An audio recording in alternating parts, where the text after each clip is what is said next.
Alright, so the book that I chose to read and write upon, I guess, was The House on Mango Street. And so I'm going to be talking a little bit about how you may be able to write about it. I mean, I'm going to be talking about some conflicts, the settings, symbols, the narrative arc, and some other things as well. But so first I'm going to start out with the conflicts and the conflicts within the narrative in its entirety. So, the first conflict that I would consider major is Esperanza's conflict, or Esperanza's struggle, or I guess conflict, with regards to her own name. Um, in the book, she talks a lot about how her name kind of bothers her and embarrasses her, and she compares it to other names as well. She particularly seems to be embarrassed about the pronunciation of it. She says one of the quotes is, in Spanish, her name means too many letters. It means sadness. Now, particularly, that's kind of an interesting quote. I'm not exactly sure what the author means when they're saying that it means too many letters, if that's actually true. I'm not sure if that's an exaggeration, but it just kind of shows as a whole that her name is not something that she views in a positive light. Now, the author seems to use this discomfort with Esperanza's own name to show almost there's kind of two sides that you could take. You could say that the author used this conflict to show a cultural discontentment or cultural embarrassment for Esperanza. She doesn't really seem to like she feels like she fits in. But then that can also be argued against because it is kind of like a Mexican American community, so it doesn't seem like it would be completely valid to say that she would be embarrassed with her cultural background because it's so prevalent in her community from at least what it seems in the narrative, because I'm going to talk about it a little bit more in setting, but the house on Mango Street, it kind of takes place in like a Mexican American or a Mexican community in Chicago, and so that's basically where I get that information from. So I'm not exactly sure if that stance would be valid, but it definitely is something to consider. And also, the name also shows more, not so much like I was saying, a cultural conflict, but also an internal conflict with the struggle to be satisfied with herself or feel like she fits in. And one of the things that's really important about this entire book is the maturing process and how like someone grows up and everything like that. And one of the things about this is that like with the maturing process, you reflect on yourself a lot, and that's what she seems to be doing. And I would say, so basically, if I were to write something about this, I would say that this particular conflict of Esperanza's view on her own name and her discontentment with it shows this struggle to be satisfied with herself, and kind of shows the natural progression of like maturity and finding yourself. And I think that's one of the things that the author is really trying to push here with that personal struggle for Esperanza.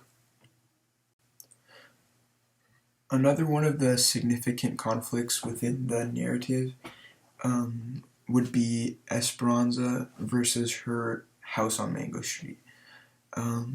Originally, in the story, she's like looking forward to seeing this house. She hears good things about it, high expectations, and she kind of builds this grand house up in her head, and it doesn't meet her expectations, and she's crushed by it.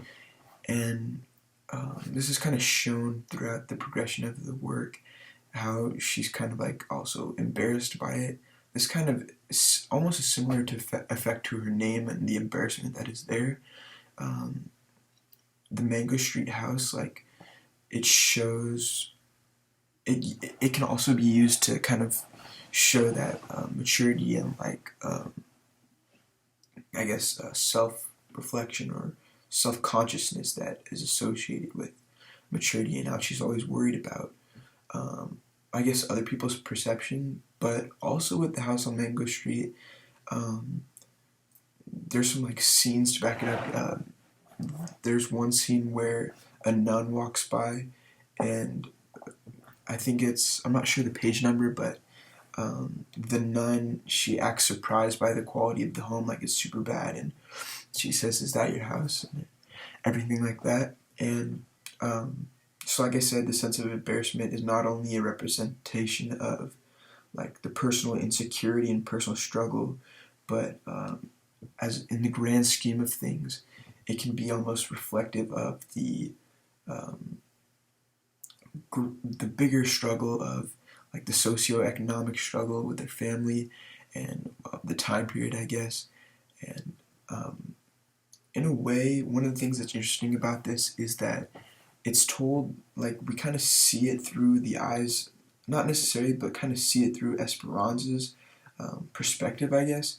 And because she's like so young, we kind of have to piece together um, what these little things mean. And this embarrassment by the house on Mango Street, we kind of piece together that it's kind of like an embarrassment with the socioeconomic status or the economic status of your family. And simultaneously, I do think that the author may be doing it to kind of like set a figurative light at the end of the tunnel, give something for Esperanza to kind of like push forward, push past. Obviously, we know with the end of the novel, like that's not necessarily the case. Her perspective kind of changes. It's kind of complicated, but that's like near the end of the work. But the house on Mango Street and Esperanza, she's ashamed by it, she's embarrassed, and it's similar to her name. But like I mentioned, it does serve some different purposes there as well. The last conflict I want to talk about is the conflict with Esperanza and her maturity and her struggle with that, I guess.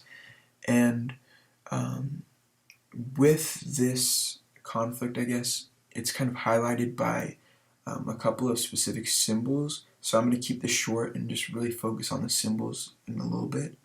But or not really symbols, but characters kind of representative of a certain idea. So I guess, yeah. But so first of all, let's think of Sally.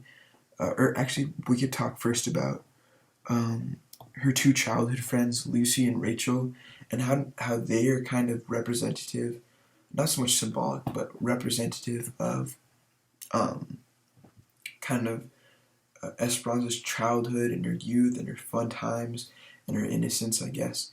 And that is completely uh, different from her friend a little bit later, Sally, who is like much more mature and yeah, it kind of puts talk about it a little later, but Esperanza in some like difficult positions, and these two kind of different friends kind of uh, contradict each other almost, or contrasting it with each other, showing how uh, Esperanza's youth and her maturity are kind of like tearing her apart and really affecting her and causing a conflict or struggle within her development as a character throughout the book. All right, so now that I talked about the conflict, I'm going to talk a little bit about the setting, and hopefully, with those two in mind, it can help with your if you were writing about this book. And I'll go into later on the symbols and the narrative arc and a few other things. So the setting of this book is pretty straightforward. It takes place on Mango Street. I mean, and kind of streets surrounding it, but that's kind of like the realm of it all. And a lot of it takes place in the house on Mango Street, hence the name, the house on Mango Street. But it's the Mango Street in the book. It's a direct parallel to Mango Street in Chicago, which is a Latino neighborhood.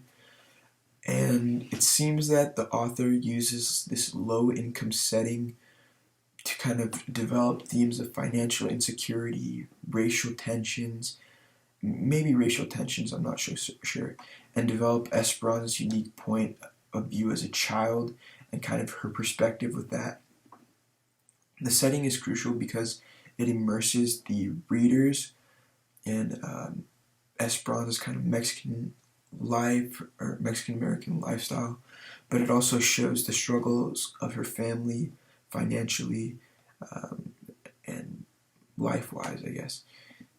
And this is kind of shown through little vignettes, I call them, which is like in each chapter.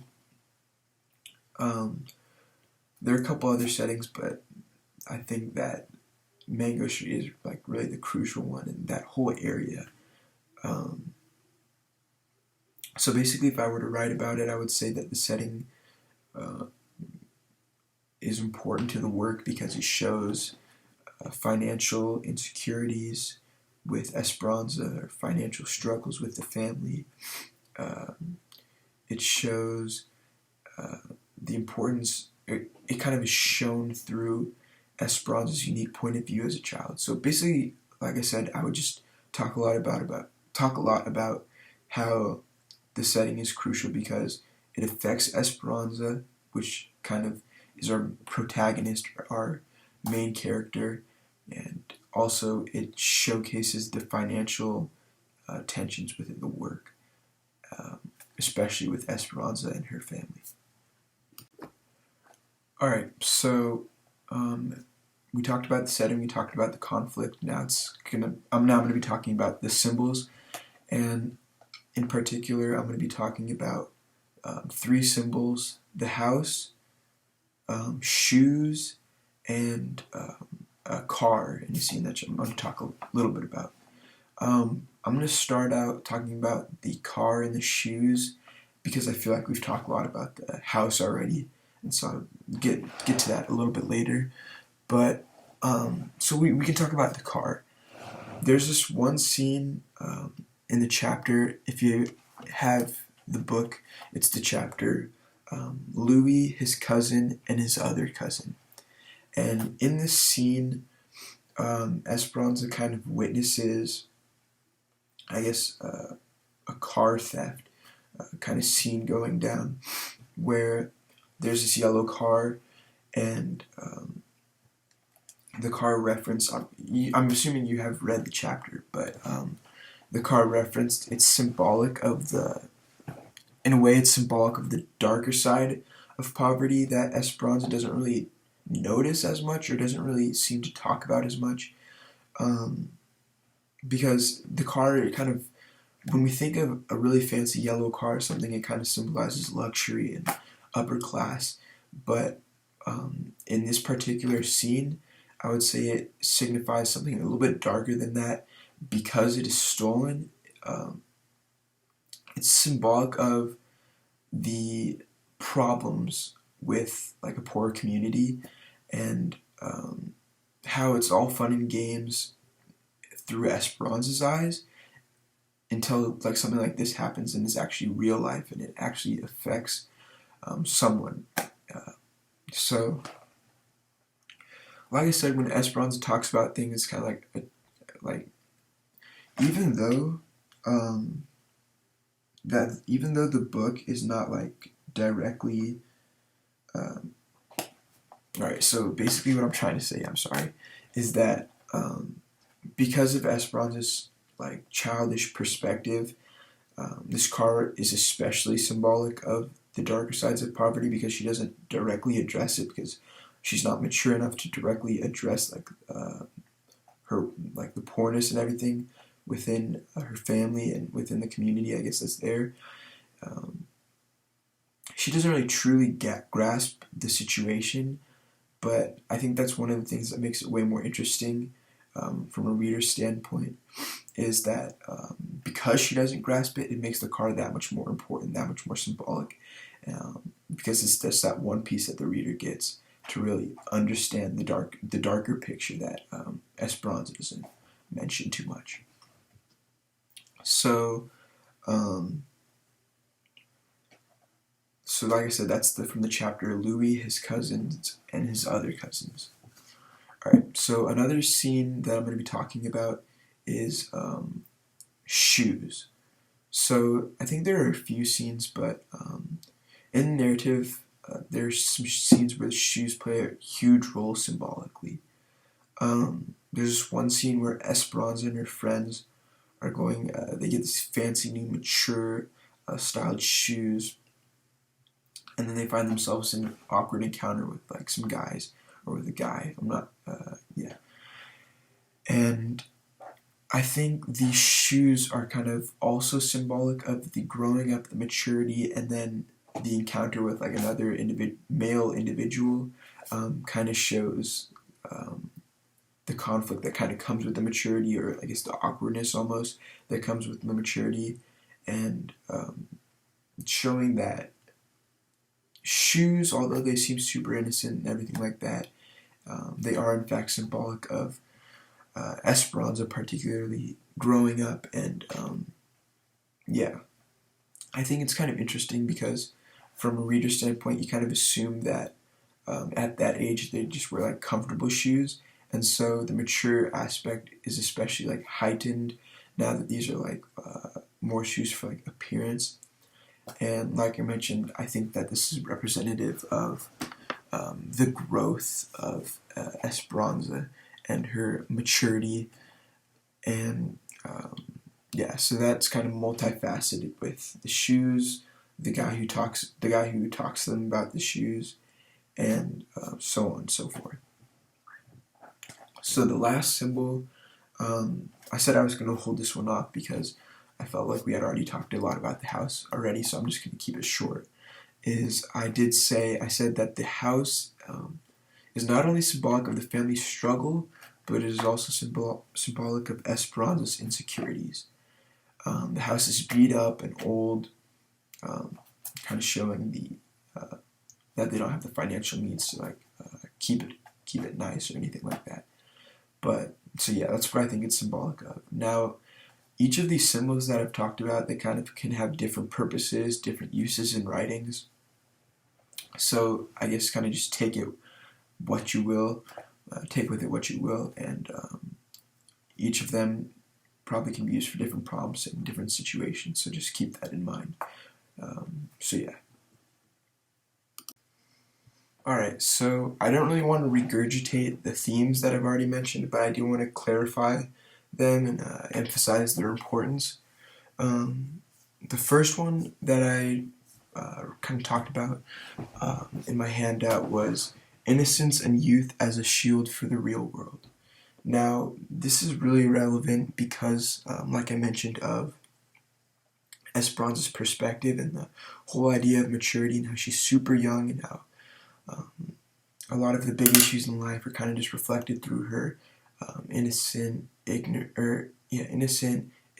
kind of viewpoint, not really understanding the totality of situations, the grand scheme of things, and the symbolism behind a lot of the things in her life, I guess, including the house on Mango Street, and how that deals with like money and lack of it in this case, the car that I mentioned. So yeah, those are kind of just all byproducts of this formation of kind of this shield that is present, kind of blocking her view of the real world. So like maybe this theme is more so like innocence kind of blocks the reality of humanity, or so yeah. So that's one of the things to consider, like a kind of a theme that you want to maybe implicate in a writing or something like that. And then another theme that I thought was kind of, I really didn't like to write this because it's super cliche, just be yourself was a theme that I have in there. And that kind of deals with Esperanza. Like I mentioned, there's this conflict, maturity, youth, and her striving for maturity or her holding on to her youth kind of just affects the transition that is there. And I feel like if she would have just been herself, it would have just been way more natural. And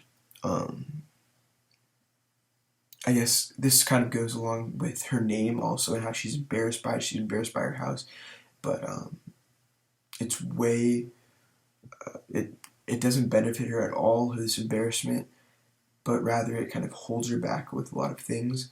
And so if you just be yourself, you just live your life in your conditions, understanding them, kind of going back to the previous theme, but understanding them, accepting them, and just be yourself, then maybe not as much complications, especially with this narrative. But so those are two themes. I know I was kind of unclear about those, kind of all over the place, but hopefully those make sense. Hopefully you guys can understand those, and hopefully those can be used if you ever want to write about this. Next, I'm going to be talking about some characters, and then after that, I'm going to be talking about the narrative arc, and that will wrap up this video. But in this book, the three characters that I really feel the need to mention are Esperanza, Rachel, Lucy, and Sally. And of course, there are other significant characters, but these are the ones that I think are some of the most important. So Esperanza, obviously, I feel like I've talked about her for like a long time, so I don't really feel like I need to go in too much detail about her. I did put down that she's the protagonist, check. She embodies the cycle of growing up and maturing, and the author puts us in her shoes almost. And she's a dynamic character. We see her develop throughout the entirety of the plot. And she was born in a poor Mexican family on Mango Street, kind of affecting the cultural viewpoint, affecting the situation there. And this kind of tells a story through these vignettes, I guess, and encounters different problems with regards to her maturity, sexuality, legality, friendship, and poverty. And when I say legality, I'm referring to the specific car theft scene and how that affects her, I guess. Her internal conflicts, this is interesting. Her internal conflicts revolve around her insecurities, whether it be her name or her house. And she wants to fit in, which further is an important part of growing up and maturing and finding meaning. And the next two characters that I'm going to talk about are Rachel and Lucy. I'm talking about them in conjunction because they're pretty static characters and more just representative of the youth of Esperanza rather than being their own characters, it seems. So yeah, we see them with the bike and they play games and everything like that, and that kind of just signifies the youth, the innocence, and the fun times, I guess, that are there. And finally, the fourth character that I'm going to be talking about is Sally. And Sally is a character that we kind of find out about a little bit later within the narrative. And she befriends Esperanza, and Esperanza kind of leaves Rachel and Lucy in the dust almost. And this is a significant, because of Sally, or I guess this is a significant step for Esperanza as a character. Sally is sexually more mature and seems to fill her voids in life with men. This this kind of does affect Esperanza, I guess. And we see Esperanza kind of caught up in Sally's business and ends up getting assaulted by a group of men. And just a bad situation. And I would say, I'm going to go into the narrative arc later, but that may be the falling action of the story. And so Sally is a little bit more dynamic, I guess, but still kind of just representative of this maturity and this more dark side of maturity, and that the youth Esperanza may have never seen coming. when she was trying on the shoes, or kind of just playing this grown-up life that she thought would be fun, but ends up being kind of more serious, more stern tone, I guess. So yeah, that's something significant here. Alright, so hopefully that helped give you some content, probably, that you could write about with regards to this, the house on Mango Street. To kind of sum it up, conclude it, I'm going to be going through what I have for the narrative arc, and so yeah, so just to give you a better understanding of the book. Alright, so for the exposition, I'm saying that the exposition of the narrative would be Esperanza originally introducing the house, as well as kind of like telling the readers about it, kind of hyping it up almost to a standard that can't be fulfilled. Yeah, and then also in the beginning of this, we also learn a little about Esperanza, her character traits. We kind of sets the tone, her tone, I guess, towards the house in particular. And so that would be my exposition. That's what I have for that. And then for the rising action, I would say would be Esperanza befriending Rachel and Lucy. And the reason I say this is because it kind of builds this this block of, okay, first we know Esperanza, and we learn a little about her house and everything like that, and now we're starting to see who she associates herself with, and how she interacts, and basically how she grows and matures already from this the beginning of this. And we learn about Rachel and Lucy and her encounter with them. Yeah. So also another thing that's interesting, she's with Kathy when she meets Rachel and Lucy, and she kind of dumps Kathy, I guess, and it kind of just shows the push to kind of meet the standard of social normality almost, and her quest to be accepted, to be loved, and befriended in this case. So then for the climax, although it's kind of like difficult to pinpoint the turning point in particular, because small vignettes kind of seemingly not tied together until you kind of finish the work, and it kind of just ties itself together. But I would say that the climax is the scene where she witnesses the stolen car from Louis, his cousin, and his other cousin. That's the name of the chapter. And I would say that's the climax because she officially sees the darker side of maturity, the darker side of not so much maturity, but reality, and reality is viewed through maturity, I guess. So she sees the darker side of it, the more realistic and the more unfortunate side to it, with the whole car stealing incident. And then the following action I would say would be her kind of getting close with Sally, and how that kind of just ends up having a really negative effect on her. And then we hear about like her assault and everything like that, and how just with her encounter with Sally, with her friendship there, it kind of just didn't, it was just downhill from there. But I do think that the point of no return, the climax, would be the car scene still. And finally, the resolution, I would say in the end of the work, where she kind of contemplates whether or not she wants to stay on Mango Street, and you see more of a reflective side of Esperanza, kind of more mature, reflective, more well thought out, especially contrasting the beginning of the book, where she's kind of just bashing the house, and she's kind of complaining, and also even before that she sets these high standards for it, and now, as she's kind of matured, as she's kind of like taken a step back, she reflects on it. She's able to kind of see the path that she's been on in other women as well, and how she can like make an impact, I guess. But so yeah, that's one of the things that's kind of interesting. That's what I have for the resolution. So yeah, that kind of concludes everything that I wanted to talk about. I talked about the settings, symbols, climax, settings, symbols, narrative arc, characterization, conflicts. So I think all of these things can help with writing about this, and I hope they do. And so yeah, thank you guys for watching this video, and yeah.